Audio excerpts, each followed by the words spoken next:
고소한 호두 좋아하시는 분 많으시죠? 호두는 그 자체로도 훌륭한 간식이지만 저는 특히 커피와 먹는 것을 좋아하는데요. 이렇게 맛도 좋고 건강에 이롭다고도 잘 알려진 호두, 혹시 그냥 막연하게 몸에 좋다고만 알고 있지는 않으신가요? 호두는 견과류의 일종으로 기원전 7,000년 전 고대부터 인류가 친숙하게 섭취해온 식품인데요. 인류가 이렇게 오래전부터 호두를 섭취해왔다니 놀라신 분 계신가요? 이렇게 호두는 아주 옛날부터 인류에게 많은 영양소를 제공해 주었는데요. 호두에는 단백질, 비타민, 미네랄 등 여러 가지 영양소가 풍부하게 들어있다는데 이렇게 풍부한 영양소가 함유된 호두가 주는 몸에 이로운 점 바로 소개해 드릴게요. 첫 번째 호두의 놀라운 효과는 바로 노화 방지입니다. 호두에는 폴리페놀과 비타민 E 같은 강력한 항산화 물질이 풍부하게 들어있다는 사실 알고 계셨나요? 호두에는 폴리페놀과 비타민 E 같은 항산화 물질이 다량 함유되어 있는데요. 항산화 물질은 체내 유해산소를 제거하고 세포 손상을 방지하는 역할을 해주는데 노화 방지와 관련이 깊은 성분으로 피부 건강을 유지하고 노화 과정을 늦추는 데 도움이 되죠. 또한 항산화 물질은 면역력 향상에도 도움을 주어 감기나 질병에 대한 저항력을 키워주는데요. 자유라디칼은 우리 몸의 세포를 손상시켜 노화와 관련된 여러 질병을 일으킬 수 있는데 호두에 함유된 항산화 물질은 자유라디칼로부터 세포를 보호하여 세포 노화를 늦추는데 중요한 역할을 해준답니다. 또한 호두의 풍부한 오메가3 지방산은 피부 건강에 많은 도움이 되는데요. 오메가3는 피부 탄력을 유지하고 피부에 수분을 보충해 주는데 꼭 필요한 성분이죠. 특히 피부가 노화되면서 생길 수 있는 주름과 피부 처짐을 예방하는데 매우 도움이 된답니다. 두 번째 호두의 놀라운 효능은 바로 뇌 건강 유지입니다. 호두의 외형이 뇌를 닮아 예로부터 뇌에 좋다고 잘 알려져 있는데요. 외형만 닮았다고 뇌에 좋다는 것이 아닌 것 알고 계시죠? 호두에는 오메가3 지방산이 풍부하게 들어있습니다. 오메가3는 주로 생선에서 많이 발견되는 성분으로 알려져 있지만 호두에도 그만큼 많은 양이 들어있죠. 해외 알츠하이머 저널에서는 호두가 산화 스트레스와 염증을 줄여주므로 알츠하이머 발병과 진행을 늦추거나 위험을 줄여준다는 연구 결과를 발표했는데요. 호두에는 오메가3 지방산인 알파-리놀렌산이 풍부하고 이 성분은 뇌세포를 보호하고 인지 기능을 향상시키는데 중요한 역할을 해주며 뇌의 기능을 활성화시켜 치매와 같은 뇌질환을 예방하는데 도움을 줄 수 있다는 것이죠. 뇌 기능이 저하되지 않도록 돕는 호두는 노화로 인한 인지 저하를 늦추는데 중요한 역할을 합니다. 또한 호두는 비타민 E 또한 풍부하여 뇌의 노화 방지에 도움을 줍니다. 비타민 E는 강력한 항산화 작용을 통해 뇌세포를 보호하고 기억력과 인지 기능을 개선하는 데 도움을 주며 산화 스트레스로부터 뇌를 지켜줍니다. 이는 알츠하이머와 같은 치매를 예방하는 데 중요한 역할을 한다는 사실, 뇌 건강을 위해서는 이제부터 호두를 꼭 드셔야겠죠? 세 번째 호두의 효능은 바로 뼈 건강에 도움을 주는 것입니다. 호두가 뼈에 좋다는 사실 알고 계셨나요? 좋은 영양소가 많이 들어있다는 것은 알아도 뼈에 좋다는 건 생소하신 분들이 있으실 텐데요. 호두가 뼈 건강에 미치는 좋은 작용들 바로 알려드릴게요. 호두는 칼슘뿐만 아니라 다른 중요한 성분들도 함유하고 있어서 뼈를 튼튼하게 만드는데 아주 효과적인 식품입니다. 호두는 칼슘과 마그네슘이 균형 있게 들어있는데요. 칼슘은 뼈를 구성하는 중요한 성분이지만 마그네슘 역시 뼈 건강에 필수적인 역할을 합니다. 마그네슘은 칼슘의 흡수를 돕고 뼈의 밀도를 유지하는데 중요한 역할을 하죠. 이 두 성분이 적절히 균형을 이루면 뼈의 강도를 높이고 골다공증과 같은 질환을 예방할 수 있는데요. 또한 호두에 들어있는 오메가3 지방산은 뼈 건강에 직접적인 영향을 미치는 중요한 성분입니다. 연구에 따르면 오메가3 지방산은 뼈의 형성을 촉진하고 뼈의 밀도를 높이는 데 도움을 줄 수 있다고 하는데요. 이뿐만 아니라 오메가3는 염증을 줄여주는 효과가 있어서 관절염과 같은 염증성 질환에 걸리기 쉬운 사람들에게도 유익한 영향을 줄 수 있습니다. 호두의 놀라운 효능 네 번째는 바로 암 예방 효과입니다. 호두는 항산화 작용과 항염증 작용 덕분에 암 예방에도 효과적이라고 알려져 있는데요. 놀라우신가요? 2022년 국제학술지에 실린 연구 자료를 보면 호두나 아마씨에 함유되어 있는 알파 리놀레산을 꾸준히 섭취하면 그렇지 않은 사람들과 비교해서 심혈관 질환 위험률이 10% 감소되고 관상동맥 심장질환 위험률은 20%나 줄어들었다고 합니다. 그뿐만 아니라 호두에는 폴리페놀과 엘라그산이 풍부하게 들어있는데요. 특히 엘라그산은 항암 성분으로 유명한데 엘라그산은 체내에서 엘라그산 대사물질로 변한데요. 암세포의 성장을 억제하는 데 도움을 주고 폴리페놀은 암세포의 확산을 막아주는 역할을 해줍니다. 호두는 이뿐만 아니라 오메가3 지방산을 많이 함유하고 있는데요. 오메가3 지방산은 염증을 줄이는 효과가 있습니다. 암은 염증성 질환과 관련이 깊은데요. 호두가 가진 염증 완화 효과는 암 치료에 있어서 중요한 보조 역할을 해줄 수 있다는 것 아시나요? 호두에 포함된 비타민 E와 셀레늄 등의 성분은 면역력을 증진시키는 데 도움을 주는데요. 암 환자에게는 면역력이 중요한데 호두는 면역 시스템을 강화시켜서 우리 몸에 방어막을 형성시키는데 큰 역할을 할 수 있죠. 호두의 효능 정말 놀랍죠? 이렇게 몸에도 좋고 맛도 좋은 호두, 이것들과 먹으면 효과가 배가 된다는데요. 호두와 궁합이 좋은 식품들 바로 알려드릴 테니 주목해주세요. 첫 번째는 요거트입니다. 요즘 들어 그릭 요거트나 프로바이오틱스 같은 단어들 자주 접해보셨죠? 요거트에는 단백질, 칼슘, 프로바이오틱스 등의 영양소가 풍부하게 함유되어 있는데요. 호두에는 건강한 지방, 단백질, 식이섬유, 비타민, 미네랄 등이 풍부합니다. 이 두 가지를 함께 섭취하면 영양소 조합을 통해 다양한 영양소를 한 번에 섭취할 수 있는데요. 요거트에 함유된 프로바이오틱스는 장내 유익한 세균을 증식시키고 장 건강을 촉진하는 데 도움이 됩니다. 또한 호두의 지방은 프로바이오틱스의 효능을 더욱 향상시켜 장 건강에 도움을 주고 호두에 함유되어 있는 오메가3 지방산과 같은 건강한 지방산을 요거트와 함께 섭취하면 호두의 지방이 소화 흡수를 도와 영양소의 흡수를 향상시킬 수 있다는 것 꼭 잊지 말아주세요. 그리고 영양뿐만 아니라 호두의 고소하고 크리미한 식감과 요거트의 부드럽고 상큼한 맛은 잘 어울리는데요. 함께 섭취하면 맛과 식감의 조화를 즐길 수 있습니다. 그러니 이제부터 요거트를 드실 때는 호두와 함께 드시는 것 추천해 드릴게요. 두 번째, 호두와 환상의 궁합 음식은 바로 바나나입니다. 바나나는 호두와 함께 섭취하면 영양소의 균형을 맞출 수 있다는 사실 알고 계신가요? 바나나는 탄수화물과 천연당과 풍부한 식이섬유를 함유하고 있다는 것 잘 알려져 있는데요. 뿐만 아니라 바나나의 당은 호두 대비 신체에 더 빠른 에너지를 공급해줍니다. 호두에는 건강한 지방과 단백질이 풍부하게 함유되어 있다는 것 이제 잘 아시죠? 이 성분들은 신체의 에너지를 지속적으로 유지하는데 도움을 주는데요. 그래서 바나나와 호두 이 두 가지를 함께 섭취하면 서로 보완적인 영양소를 한 번에 섭취할 수 있고 영양소 흡수 동안 더 쉽고 오래 지속이 되도록 도와준다는 것이죠. 영양뿐만 아니라 호두의 고소하고 크리미한 식감과 바나나의 부드럽고 달콤한 맛은 잘 어우러지는데요. 함께 갈아서 스무디로 한번 섭취해보세요. 간단하게 바나나의 달달한 맛과 호두의 고소한 향이 의외로 조화로워서 맛과 식감, 영양소까지 한 번에 즐길 수 있습니다. 이렇게 고소하고 맛도 좋고 몸에도 정말 좋은 호두, 그렇다고 해서 너무 과하게 섭취해도 안 좋다는 사실 알고 계신가요? 호두는 건강에 매우 좋은 식품이지만 모든 식품들이 그러하듯 호두도 적당량 섭취를 해야 하는데요. 과연 하루에 얼마나 먹어야 하는지, 몸에 좋은 호두를 잘못된 방법으로 섭취하면 몸에 치명적인 독이 될 수 있다는 사실들, 호두 섭취 시 주의점들 바로 알려드릴게요. 호두 섭취 시 유의할 점 첫 번째는 알레르기 반응입니다. 호두는 견과류 중 하나로 알레르기를 유발할 수 있는 식품인데요. 일부 사람들에게 알레르기 반응을 일으킬 수 있습니다. 호두 알레르기가 있는 경우 호두를 섭취했을 때 입술이나 혀 또는 얼굴이 부풀거나 호흡곤란을 겪을 수 있는데 이는 개개인의 신체 증상에 따라 매우 위험할 수도 있습니다. 경우에 따라 목숨도 위험할 수 있는데요. 만약 이런 증상이 발생하면 즉시 호두 섭취를 중단하고 필요시 의사와 상담해야 합니다. 알레르기가 있는 사람은 호두를 피하는 것이 매우 중요합니다. 호두 섭취 시 주의할 점 두 번째는 과도한 섭취입니다. 호두는 100g당 650칼로리로 매우 고칼로리 음식입니다. 하루 섭취량을 과도하게 초과하면 체중 증가를 유발할 수 있는데요. 호두에는 지방이 많이 함유되어 있지만 대부분 불포화 지방이라 건강에 유익하다고 알고 있지만 칼로리가 높기 때문에 적당한 양을 섭취하는 것이 중요합니다. 하루 20에서 30g 정도, 이는 약 5에서 7알 정도 되는데요. 쪽으로 봤을 때 10개에서 15쪽이 적당합니다. 호두 섭취할 때 꼭 기억해 주세요. 호두 섭취 시 유의할 점 세 번째는 변질이 일어난 호두 섭취입니다. 호두와 같은 견과류는 지방이 많아서 산패가 쉽게 일어날 수 있는데요. 특히 호두에 포함된 불포화 지방산은 산화되기 쉬운데 산화가 진행되면 지방의 구조가 변형됩니다. 산화된 지방은 체내에서 염증을 일으키고 혈관에 손상을 줄 수 있다는 무서운 사실 알고 계신가요? 이뿐만 아니라 산화된 지방은 심혈관 질환까지 유발할 위험이 있습니다. 또한 호두가 산패되면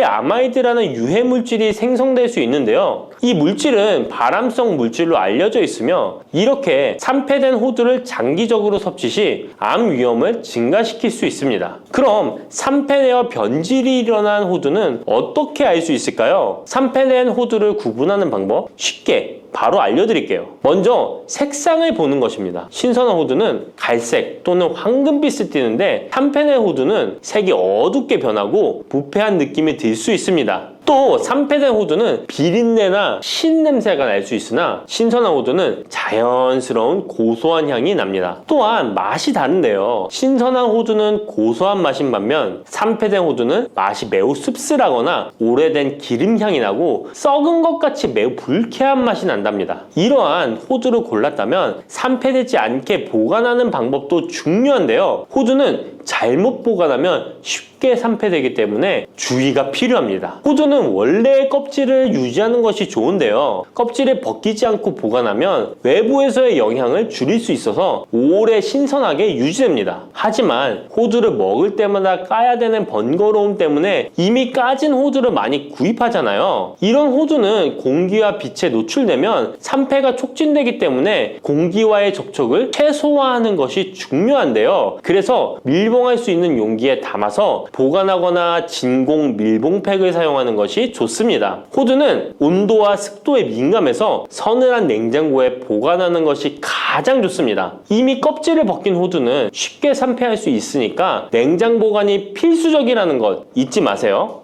혈관을 깨끗하게 하고 당뇨를 예방하려면 땅콩을 이렇게 드셔야 합니다. 여러분, 땅콩 좋아하시는 분 있으신가요? 저는 땅콩과 건어물을 안주로 참 좋아하는데요. 이런 맛있는 땅콩이 건강에 좋은 효능들이 많다는 것 혹시 아시나요? 심심풀이 땅콩이라는 말이 있을 정도로 땅콩은 우리에게 매우 친숙한 음식인데요. 하지만 땅콩의 그 놀라운 효능을 제대로 아는 분은 많이 없을 거예요. 땅콩이 얼마나 우리 몸에 좋은 영향을 미치는지, 그리고 어떻게 섭취하면 더 좋은 효과를 볼 수 있는지 땅콩에 대해서 자세히 알아보겠습니다. 어렸을 적에 키가 작은 친구를 땅콩 같다고 놀리지 않으셨나요?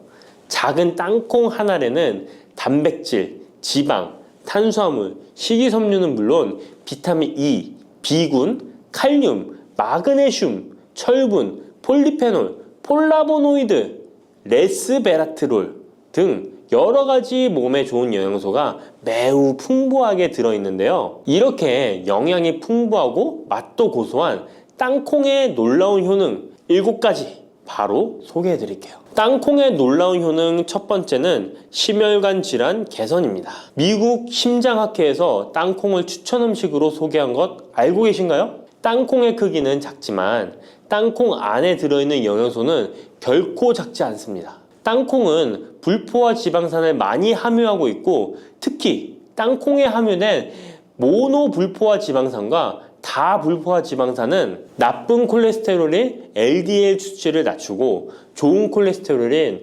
HDL을 높이는 데 도움이 됩니다. 또한 땅콩에 함유된 단일 불포화 지방산은 혈중 콜레스테롤 수치를 낮추는 데 도움을 주는데요. 혈중 콜레스테롤이 낮아져 심장 건강을 지키는데 매우 좋은 작용을 하는 것이죠. 또한 땅콩은 불포화 지방산이 풍부하고 비타민 E가 풍부하게 들어있어 심혈관 건강에 도움을 주고 혈관을 보호하며 혈액순환과 동맥경화증을 예방하고 심장 질환의 위험을 줄여줍니다. 또한 땅콩은 마그네슘, 칼륨, 식이섬유와 같은 심혈관 건강에 중요한 영양소를 함유하고 있어 혈압을 조절하고 혈관을 건강하게 유지하는 데 도움을 준다는 것 꼭 기억해 주세요. 땅콩의 놀라운 효능 두 번째는 뇌 건강에 도움을 주는 것입니다. 땅콩에는 레시틴과 비타민 E가 들어있는데요.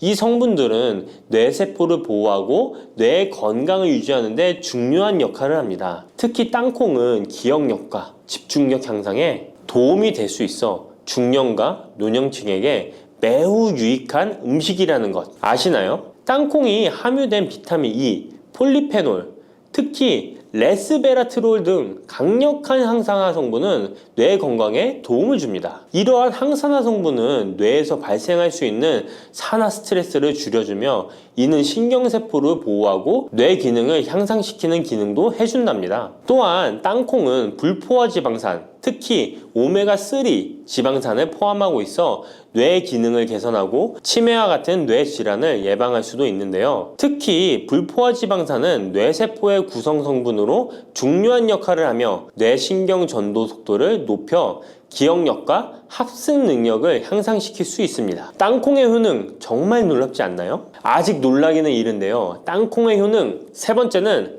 체중 관리에 도움을 주는 것입니다. 땅콩은 단백질과 섬유질이 풍부해서 조금만 먹어도 포만감을 오래 유지시켜주는데요. 그래서 과식을 예방하고 체중을 관리하는 데 도움을 줄 수 있죠. 그냥 땅콩도 좋지만 땅콩을 갈아 만든 땅콩 버터도 포만감을 오래 유지시켜줘서 과식을 방지하는 데 효과적입니다. 또한 단백질과 지방산이 풍부해서 에너지를 공급하고 건강한 체중 관리를 돕습니다. 하지만 모든 음식은 과유불급 작지만 영양이 풍부한 땅콩은 고칼로리 식품이기 때문에 하루에 10알에서 20알 정도 적당량을 섭취하는 것이 중요하다는 것 꼭 기억해 주세요. 땅콩의 놀라운 효능 네 번째는 바로 당뇨 관리 효능입니다. 땅콩이 당뇨의 효능이 있다니 신기하죠? 땅콩에는 불포화 지방산이 많이 함유되어 있고 혈당 수치가 낮아서 혈당을 천천히 올리는 효과가 있는데요. 그래서 당뇨병 환자들에게도 좋은 간식으로 평가되고 있습니다. 또한 땅콩에 포함된 섬유질과 단백질이 혈당을 안정적으로 유지하는 데 도움을 주는데요. 땅콩에 포함된 식이섬유 또한 혈당의 흡수를 늦추고 혈당 수치를 안정적으로 유지하는 데 도움을 준다는 것입니다. 뿐만 아니라 땅콩의 마그네슘과 비타민 B군은 인슐린 감수성을 향상시키는 데 도움을 주고 이로 인해 땅콩은 당뇨병 예방 및 혈당 관리에 탁월한 식품으로 평가되고 있죠. 땅콩의 효능 정말 놀랍지 않나요? 아직 안 끝났습니다. 땅콩의 효능 다섯 번째는 피부 건강에 도움을 주는 것입니다. 땅콩에 들어있는 비타민 E와 항산화 물질이 피부를 건강하게 유지하는 데 좋은 영향을 주는데요. 땅콩에 들어있는 비타민 E는 강력한 항산화제로 피부 세포를 자유 라디칼로부터 보호하고 피부 노화를 지연시키는 데 좋은 영향을 줍니다.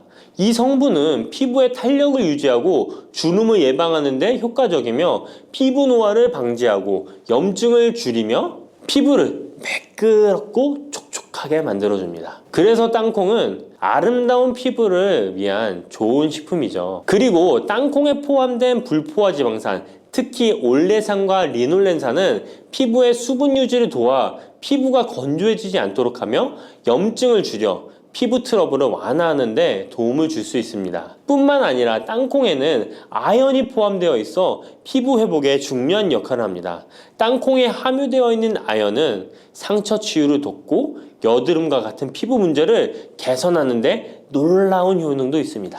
땅콩의 효능 6번째는 소화 건강에 도움을 주는 것입니다. 땅콩에는 식이섬유가 풍부해 소화 시스템에 좋은 영향을 주는데요. 식이섬유는 장의 움직임을 촉진시켜 변비를 예방하고 장내 유익한 미생물의 활동을 도와줘서 장 건강에 매우 좋은 환경을 만들어줍니다. 또한 땅콩에 포함된 불용성 섬유는 특히 장을 자극해 배변을 원활하게 하고 장의 건강을 유지하는 데 중요한 역할을 하는데요. 이 섬유는 장에서 물을 흡수하여 변을 부드럽게 만들어줍니다. 땅콩의 놀라운 효능 7번째는 좋은 단백질과 건강한 지방 섭취에 좋은 공급원입니다. 땅콩은 고기나 다른 동물성 단백질에 비해 지방이 적고 채식주의자나 비건이 단백질을 섭취할 때 아주 유용한 대체 식품이 될 수 있는데요. 100g의 땅콩은 약 25에서 30g의 단백질을 함유하고 있다는 것 아시나요? 우리가 흔히 좋은 단백질 공급 식품이라고 생각하는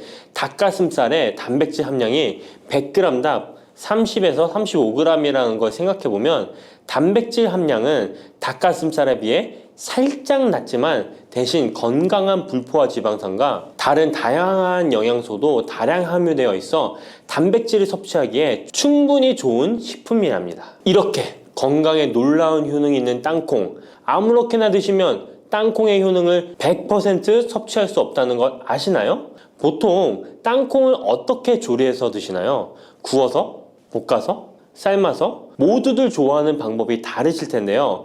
생땅콩을 먹는 것이 가장 좋다라고 들으신 분들도 있으실 거예요. 과연 땅콩을 가공하지 않고 생으로 먹는 것이 가장 좋은 방법일까요? 정답은 아니오입니다. 생땅콩에는 독성이 있을 수 있는 물질인 아플라톡신이 포함되어 있을 수 있기 때문에 이를 피하기 위해서는 반드시 충분히 익혀 먹어야 하는데요. 볶거나 구운 땅콩은 아플라톡신을 제거할 수 있어 안전하게 섭취할 수 있지만 그보다는 땅콩을 삶아서 먹는 것이 더 건강에 좋다는 것 알려드릴게요. 땅콩을 삶았을 때 더욱 건강에 좋은 이유 몇 가지가 있는데요. 바로 알려드릴게요. 첫 번째, 삶은 땅콩은 볶은 땅콩에 비해 항산화 성분이 더 많습니다. 볶을 때 일부 항산화 성분이 파괴될 수 있고 또한 땅콩의 껍질에는 폴리페놀과 레스베라트롤이 풍부하게 함유되어 있기 때문에 땅콩을 볶은 뒤 버리는 껍질은 이런 몸에 유익한 성분들을 섭취할 수 없기 때문입니다. 두 번째, 삶은 땅콩은 과일산이 더 적고 식이섬유도 풍부한데 이로 인해 소화가 더 용이합니다. 세 번째,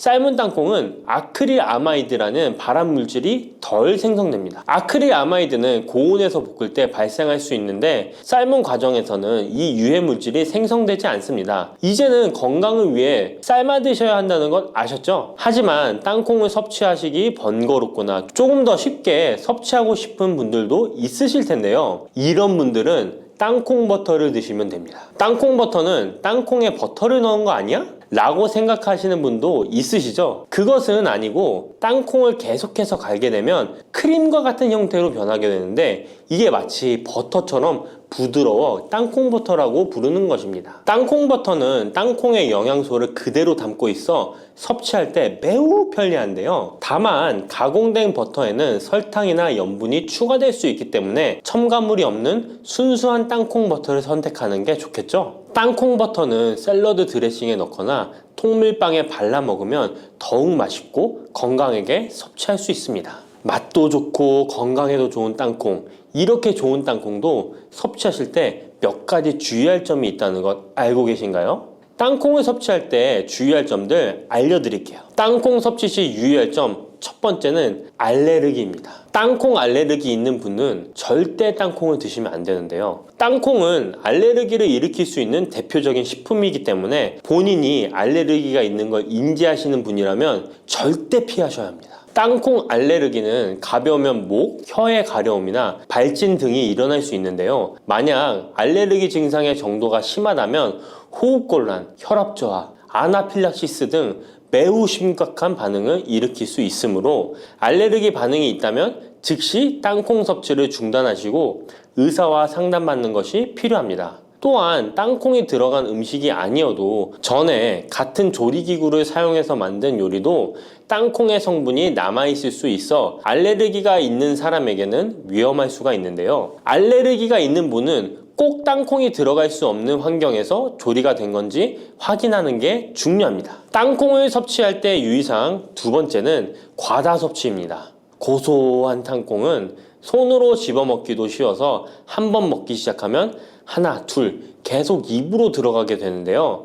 하지만 이렇게 계속 먹다간 아무도 모르는 사이에 체중이 증가할 수 있습니다. 땅콩은 고칼로리 식품이기 때문인데요. 하루 권장 섭취량은 약 10알에서 20알 정도 넘기지 않도록 주의하시고 적당량을 섭취하는 것이 중요합니다. 세 번째, 땅콩 섭취 시 주의할 점은 염분과 설탕이 추가된 가공식품을 피하는 것입니다. 땅콩이 몸에 좋다고 해서 시중에 판매되는 땅콩 버터나 땅콩 과자까지 좋은 것은 아닌데요. 땅콩의 겉면 위에 염분이나 설탕이 많이 포함된 제품들이 있습니다. 이러한 제품을 자주 섭취하면 혈압 상승이나 당뇨 유발 등의 문제가 발생할 수 있으므로 첨가물이 적은 제품을 선택하는 것이 좋습니다. 또한 땅콩 버터를 섭취할 때도 뒤에 성분표를 꼭 확인하셔야 하는데요. 맛으로 먹는 거라면 상관없지만 건강을 위해서 땅콩 버터를 섭취하시는 것이라면 100% 땅콩으로만 만들어진 제품인지 살펴보시고 구매해야 합니다. 땅콩 섭취 시 유의할 점 네 번째는 보관이 잘 된 땅콩을 섭취해야 하는 것입니다. 땅콩이 건조된 식품이라고 생각해서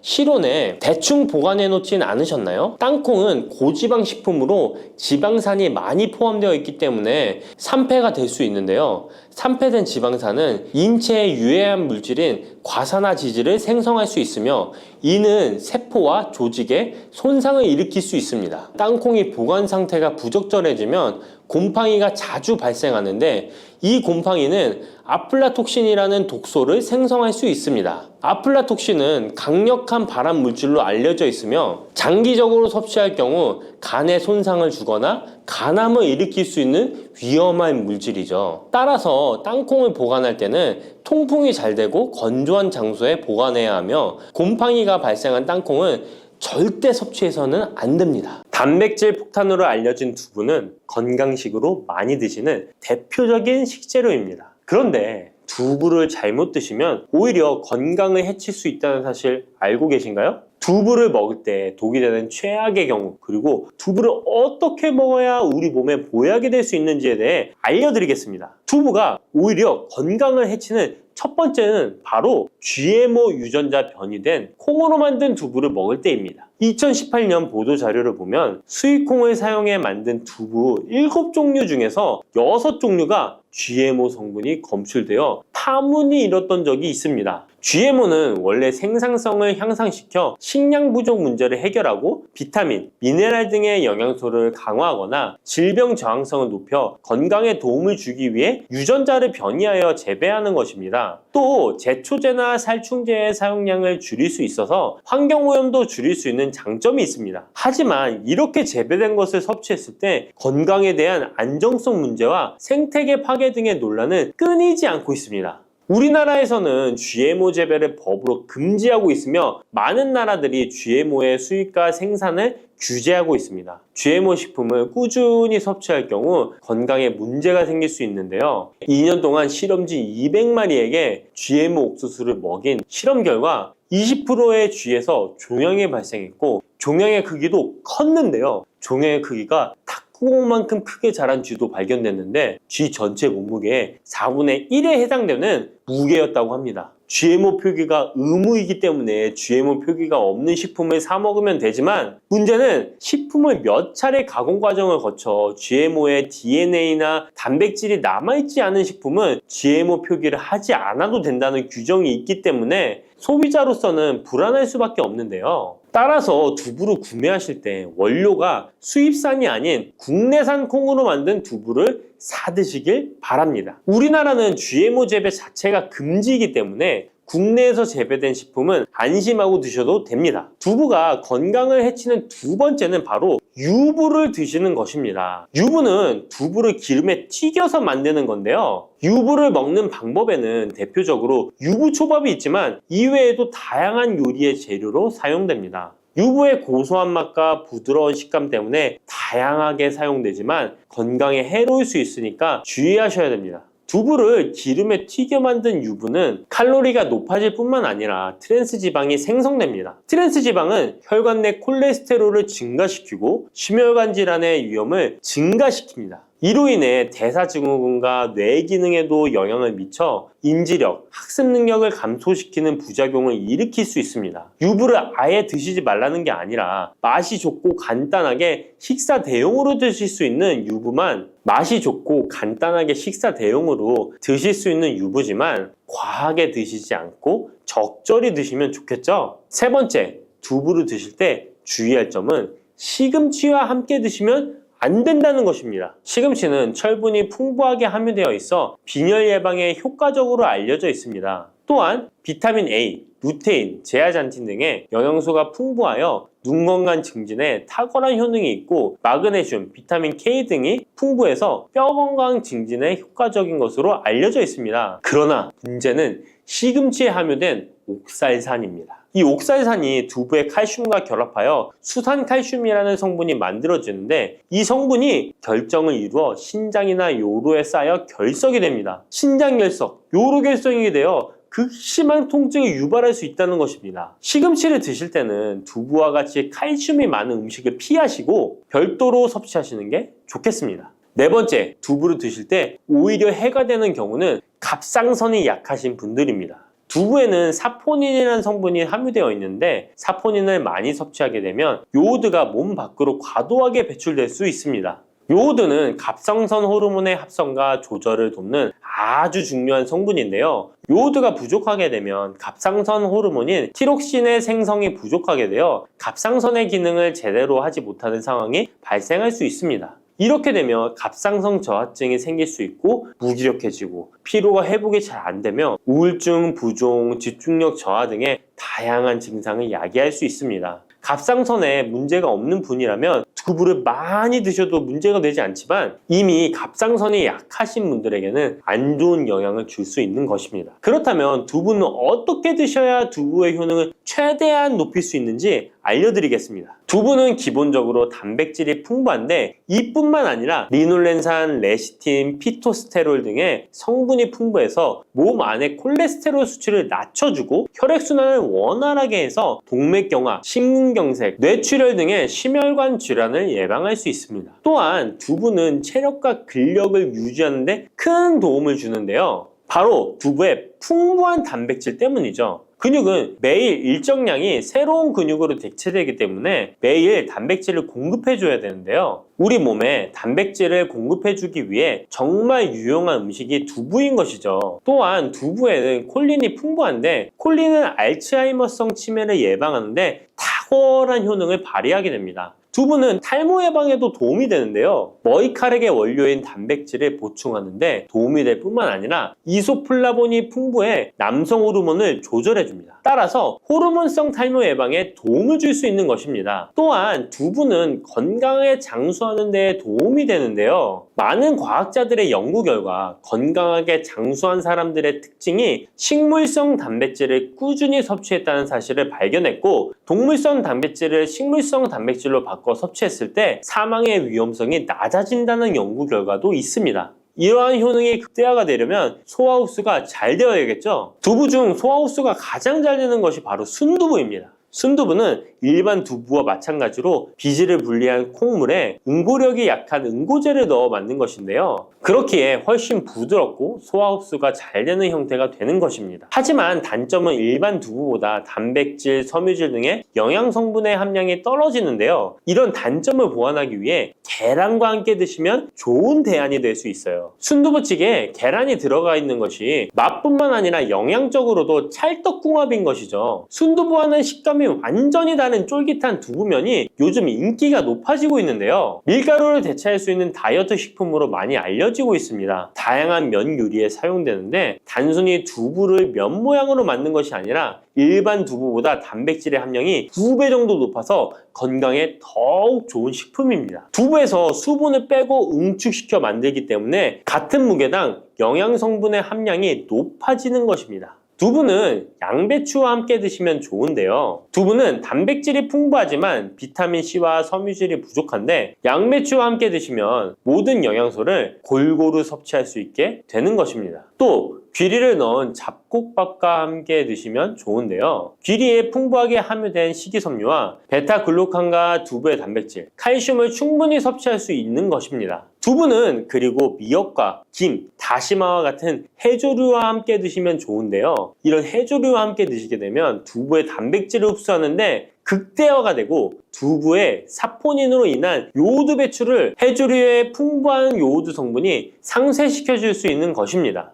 두부와 함께 먹으면 좋은 음식으로는 토마토가 있습니다. 토마토에는 라이코펜이라는 강력한 항산화 성분이 함유되어 있어서 세포의 노화를 방지하고 활성산소를 제거하여 혈관을 건강하게 보호하며 암을 예방하는 효능도 있습니다. 두부와 토마토 그리고 계란까지 함께 살짝 볶아 드신다면 풍부한 영양 성분을 섭취할 뿐만 아니라 암 예방과 체중 감량에도 좋고 피부 미용에도 탁월한 효능을 누릴 수 있습니다. 혹시 연세가 들수록 생기는 주름과 잦은 기침 그리고 관절 통증을 동시에 조금이라도 완화할 수 있는 방법이 있을까? 라고 궁금해 보신 적 있으신가요? 오늘은 이 한 가지 물음에 대해 함께 해답을 찾아보려고 합니다. 특히 60대 이상의 여성 환자분들에게 과도한 시술이나 고가의 화장품 없이도 건강과 피부를 동시에 돌보실 수 있도록 꿀 활용 비법을 차근차근 안내해 드리겠습니다. 이 영상을 끝까지 살펴보시면 주름 완화와 기침 감기 예방 그리고 관절염 증상 관리에 조금이라도 도움이 될 팁들을 만나보실 수 있을 거예요. 그럼 지금부터 본격적으로 시작해 보겠습니다. 환자분들께서는 보통 꿀을 달콤한 감미료나 차에 넣어 마시는 정도로만 생각하실 텐데요. 실은 꿀이 아주 오래전부터 여러 전통의학과 민간요법에 널리 쓰였다는 사실 알고 계셨나요? 현대에 와서는 꾸준한 연구를 통해 피부 노화의 진행을 늦추고 기침 감기 증상을 완화하며 심지어 관절 통증에도 긍정적인 영향을 줄 수 있다는 이야기가 보고되고 있습니다. 첫째로 꿀에는 활성산소를 억제하는 여러 항산화 성분이 풍부합니다. 이는 주름, 잡티, 기미 등 노화 현상을 지연시키는데 도움을 줄 수가 있죠. 게다가 꿀 특유의 점성, 당 성분은 피부 표면에 보호막을 형성해 주는데 건조해지기 쉬운 60대 이후의 피부를 촉촉하게 유지하도록 돕는 역할을 합니다. 둘째로 기관지 건강에 유익한 점도 빼놓을 수 없습니다. 예전에 목이 아프거나 기침이 날 때 따뜻한 꿀물을 마시라는 조언을 들어보신 적 있으실 텐데요. 실제로 꿀이 목과 기관지를 부드럽게 감싸주고 항염 및 항균 작용을 통해 감기나 기침을 어느 정도 완화하는 데 도움이 된다는 연구 결과가 있습니다. 셋째로 관절염으로 힘들어하시는 분들께도 꿀이 보조적 역할을 할 수 있습니다. 꿀에 함유된 항염증 성분이 다른 특정 식재료와 함께 섭취될 때 관절 통증 완화에 시너지를 낸다고 여겨지거든요. 그렇다면 이처럼 이로운 꿀을 피부와 건강 관리에 구체적으로 어떻게 적용할 수 있을까요? 60대 이후로 주름이 많아지고 탄력이 떨어지는 건 흔한 고민입니다. 일부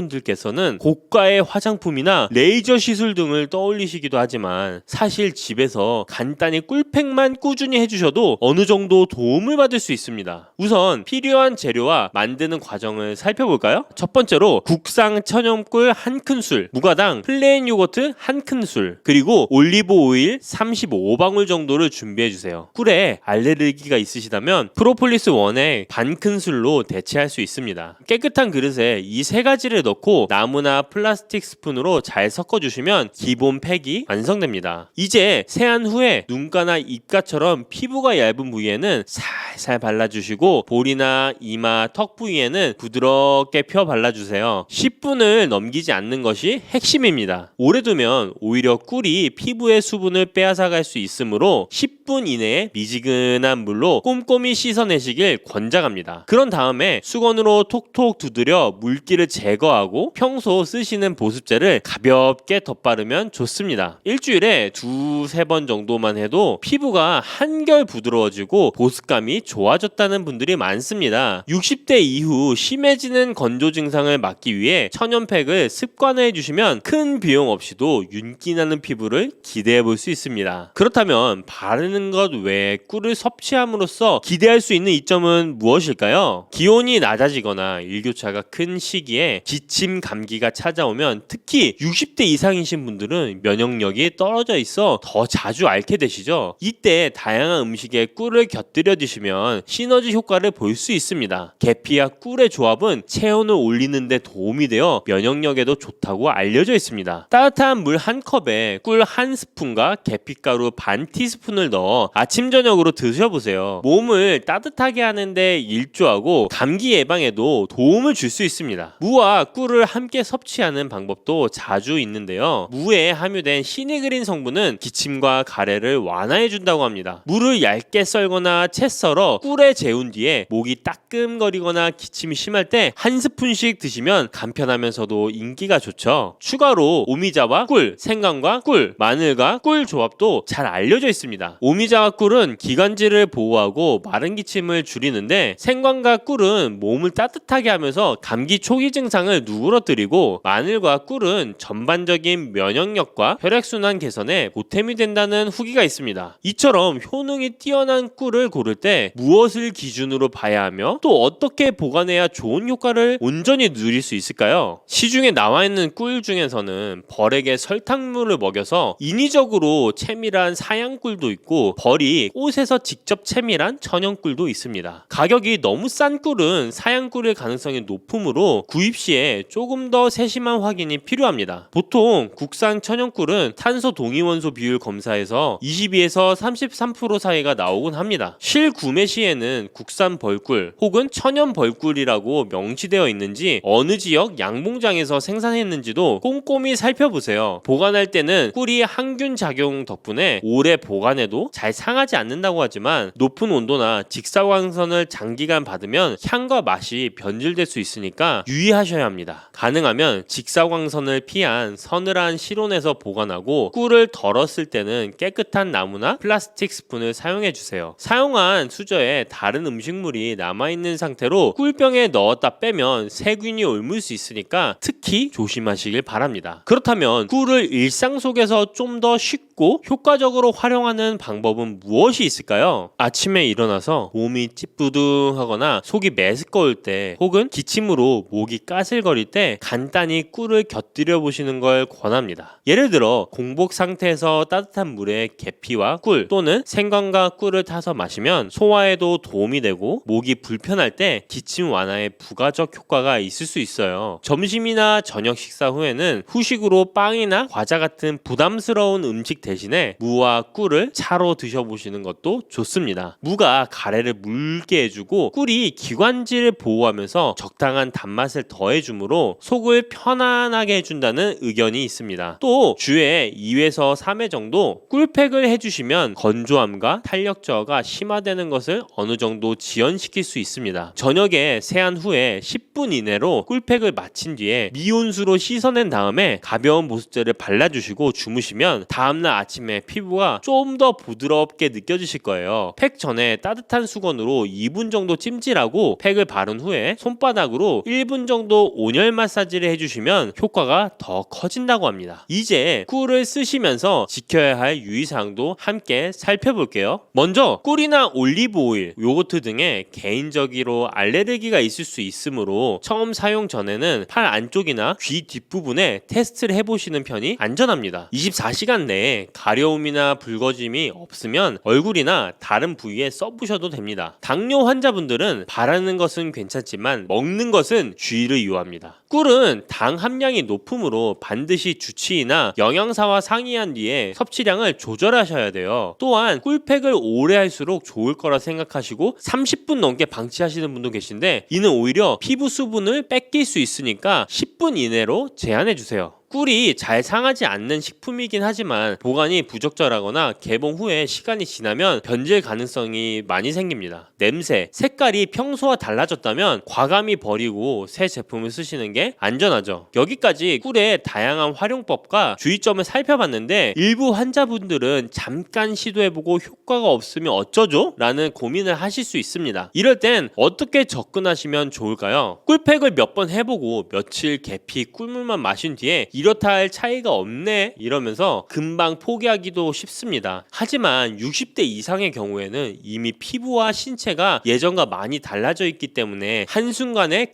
적인 호전을 기대하긴 어렵습니다. 전문의들은 최소 3주에서 3개월, 길게는 그 이상 꾸준히 습관화해야 유의미한 변화를 체감할 수 있다고 말씀드립니다. 예를 들어 올해 목표로 주 2회 꿀팩을 실천하고 아침 저녁 기침이 심할 때 무랑 꿀 또는 생강과 꿀을 드시는 습관을 들여보세요. 연말쯤엔 확실히 전과는 달라진 피부 촉감이나 면역력의 변화를 느끼실 수 있을 겁니다. 물론 개인차가 있긴 해도 안전한 재료와 적절한 비용으로 시도를 할 수 있다는 이점이 크다고 할 수 있겠죠. 그렇다면 여기서 내게 과연 꿀이 잘 맞는 걸까? 더 뚜렷한 방법은 없을까? 라는 궁금증이 생기실 수도 있습니다. 저는 사람들에게 꿀팩에 녹차가루나 곡물가루를 소량 섞어 먹는 방법도 추천드리곤 합니다. 녹차가루는 항산화 작용을 한층 보강하고 곡물가루는 각질 관리에 도움이 될 수 있죠. 하지만 항상 말씀드리듯이 자신의 피부 상태에 맞춰 조금씩 시도해 보는 과정을 거치셔야 안전합니다. 섭취하는 방식도 단순히 따뜻한 물에 꿀을 타 마시는 것만이 아니라 과일이나 채소를 갈아 만든 주스에 꿀을 살짝 넣는 방식이 있습니다. 인공 감미료 대신 천연 꿀로 단맛을 보충하고 영양까지 챙길 수 있어 일석이조가 되겠죠. 관절이 쑤실 때 계피, 꿀 같이 드시거나 무와 꿀을 냉장고에 두었다 아침 저녁으로 한 스푼씩 꾸준히 섭취하시는 분들도 있습니다. 꿀의 활용법은 다양하지만 무엇보다 중요한 건 내 몸에 맞는 레시피와 적절한 빈도를 찾는 일입니다. 남들에게 효과적이었다고 해서 나에게도 꼭 좋은 결과를 준다는 보장은 없으니까요. 지금까지 꿀이 왜 주름 완화, 기침 감기, 관절염 증상에도 도움이 되는지, 구체적으로 어떻게 바르고 먹으면 좋은지, 주의할 점은 무엇인지 폭넓게 안내드렸습니다. 정리하자면 국산 천연꿀, 무가당 요거트, 올리브 오일을 섞어 만든 꿀팩을 일주일에 2에서 3회 10분 이내로 사용해 주시면 주름과 보습 관리에 도움이 될 수 있습니다. 계피, 무, 생강, 마늘, 오미자 등의 꿀을 곁들이면 기침 감기나 관절염 증상 완화에도 보조 효과를 기대할 수 있습니다. 사양 꿀보다는 천연 꿀을 권장하며 직사광선을 피하고 실온에 보관하되 깨끗한 스푼을 사용하는 것이 바람직합니다. 알레르기나 당뇨가 있는 분들은 특별히 신중해야 되고 변질 또는 과도한 사용을 피하는 범위 안에서 즐기도록 합니다. 한두 번 시도해보고 포기하기보다는 작은 생활 습관으로 만들어 천천히 몸과 피부 상태를 개선해 가시는 편이 훨씬 안전하고 효과적입니다.